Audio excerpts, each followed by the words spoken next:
How's it going, folks? Paul, IPAC instructor. This is the tale of a firearms instructor out of Chicago. So as you guys know, I've been teaching, worked with a lot of Chicagoans, and not all Second Amendment rights are equal.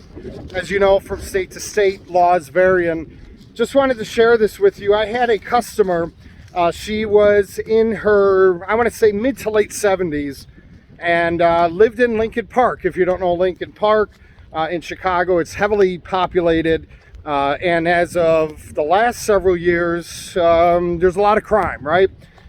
So you have the senior citizen who took concealed carry for the sole purpose of being able to protect herself when she walks her Labradoodle around the block. Why? Because, well, she was robbed, all right? Not once, but twice. Now, you have a person who has walked the earth for that long, and towards this age in life decides that concealed carry is important. So she takes the 16-hour class, which, as you know, some of you know, that's the requirement in the state of Illinois. Goes through all the hoops, pays the money, and when it came time to qualification, due to her age, she really wasn't able to see all three distances or be accurate very well. So Diane was safe with the use of a firearm, and she was able to get all 10 shots at the 5-yard line, right in the high center mass of the target.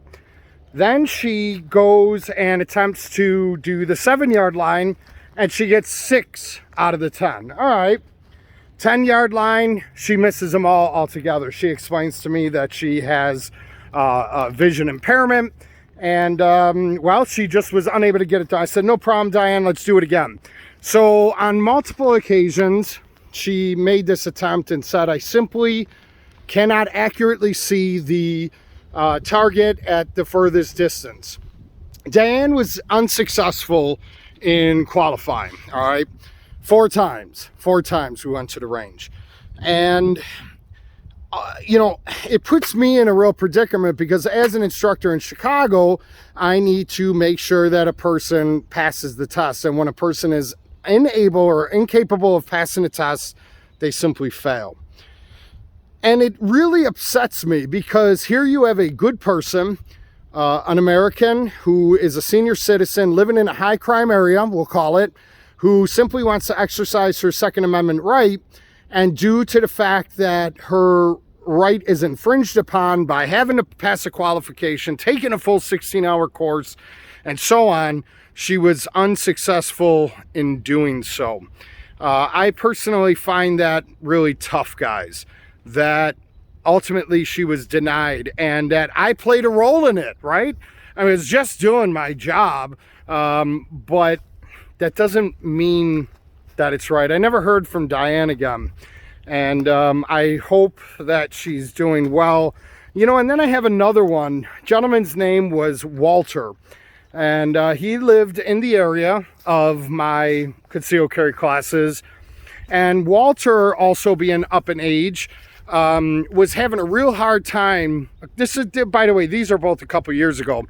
Real hard time to get out of his garage, which led to an alley, to the street because we were getting heavy snow. And Walter was forced to wait a period of 3 months until the spring came along. Finally, he was able to take the class. Now, his wife is homebound, and he was successful in getting concealed carry. Walter called me a few weeks ago. Now, mind you, his concealed carry has expired. And the man was, to say the least, distraught.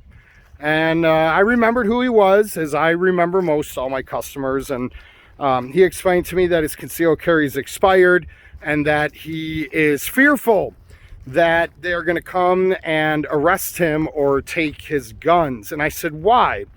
And he said, because my concealed carry is expired. I wasn't sure who to talk to or who to reach out to. And I guess finally he reached out to me. You know, for the fact that that man was petrified, if you will. He was scared that he was going to have a law enforcement agency come boot down his front door and take his property essentially from him, was appalling, once again, in my opinion. That otherwise law-abiding Americans are so fearful of the potentates and the big bro coming down like a hammer fist, or for the fact that those people were rejected. And I always go back and say, you know, to either one of them, what have you allowed? What have you allowed through the years of voting a certain way? Did you not forecast and see into the future that one day that safety first ideology ultimately infringes on your safety, right? Walter was fearful of a law enforcement agency booting down the door. Diane was fearful that she was going to be robbed just for walking around her neighborhood with her dog. And these people fall through the cracks. And ultimately, I told Walter he just needs to, you know, renew his FOID card and he'd be legit. And it was such relief. There was so much relief. He thought he must have his CCL in order to just simply keep those firearms in his home. So, you know, again, these are just two cases. There's more. As an instructor, but just those two stick out to me. And I remember Walter and I remember Miss Diane, because it was concerning. I guess my question for you is, what are you going to allow? What are you passing on to the next generation of to kind of comply with the safety first ideology that will ultimately infringe maybe on your future or in theirs? Just a thought, just a rant, going for a walk. I try to always wear some weight so I can have longer walks and stamina. We shall see. Folks, I appreciate you for tuning in. As always, remain safe.